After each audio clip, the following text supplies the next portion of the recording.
Hi, welcome. In this video, I'd like to take a few minutes to talk about the issue of motives and as it applies to certain concepts such as counter conditioning.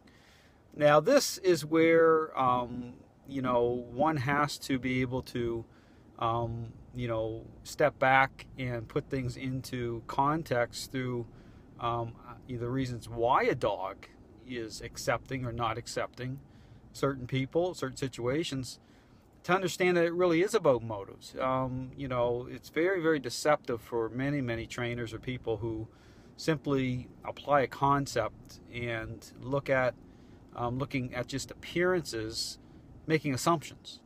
But again, it holds true in the human world too.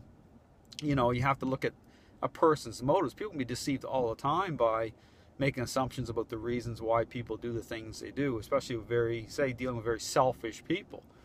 They'll do certain things that make you think that perhaps they care, and they clearly don't and care anywhere at the level that you think that they do. But again, same holds true. Again, going back to the example with motives as it relates to certain concepts such as counter conditioning. This is where just kind of like the appearance-based concept of that. People talk about, well, what is counter conditioning? Behaviorists will come up with, they'll define it as, well, it's to change how the dog thinks. It's to change, and you'll hear them say, change the emotional state of the dog. And by offering up a different, creating a different association. And what do they commonly use? All right, treats. Okay, they'll pull out treats, and they'll build the bridge that way to try to change how the dog connects to the person. But then the same rule applies. I mean, think about motives. Okay, a dog that is expressing challenge and control and power over, because it is about fulfillment. Bad, rotten motives. Dogs are relational animals. When they start to make bad connections, okay, not wanting, say, certain people in the house or coming in the yard or whatever it is, you can just imagine what the different interactions can be, and then apply this concept. Well, again, just take this into the human world and dealing, say, with a very selfish child that you're wanting to get them to do a certain thing. You could do that. Okay, you can incentivize and and get the child to do certain things, but again, it doesn't mean that you're cleaning up the motives. Okay, the motives can still be rotten to the core, but the same holds true with certain concepts in the dog training world. So again, you can you can build bridges this way, or different way of the dog to use the word think about certain situation. But again, the motives are rotten. I mean, they accept certain people based on control and power again, and you'll see that scripts extend out.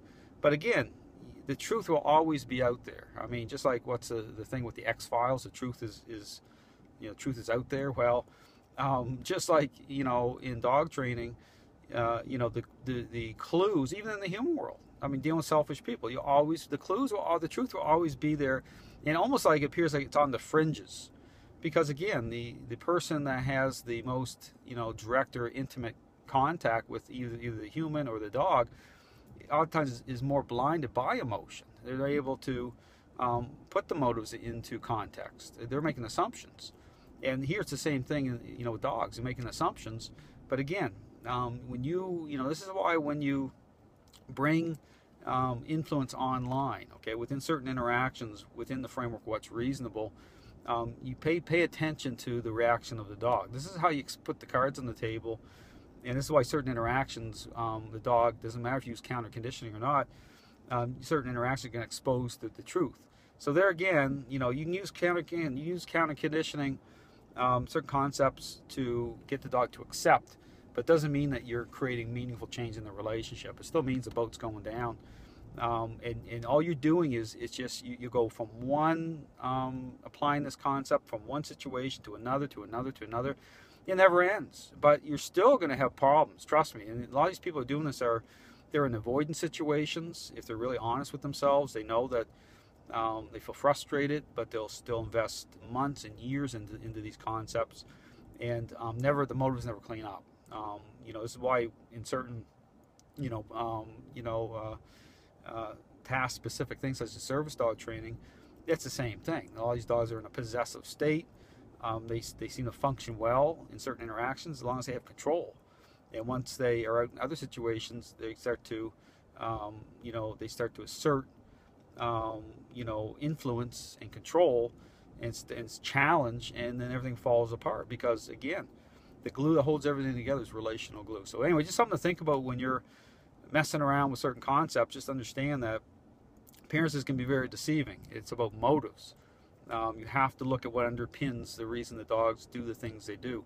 It's because the dog accepts something and you notice a change, it looks like a positive change in that direction. Never make assumptions. A lot of that stuff is appearance based. The motives can still be completely rotten. The dog is just basically, what's in it for them. And just like dealing with a selfish person, it's no different. You can manipulate and you can incentivize, you can do certain things, but it doesn't mean that you're truly changing the relationship in a meaningful way. So anyway, just something to think about. Thanks for watching.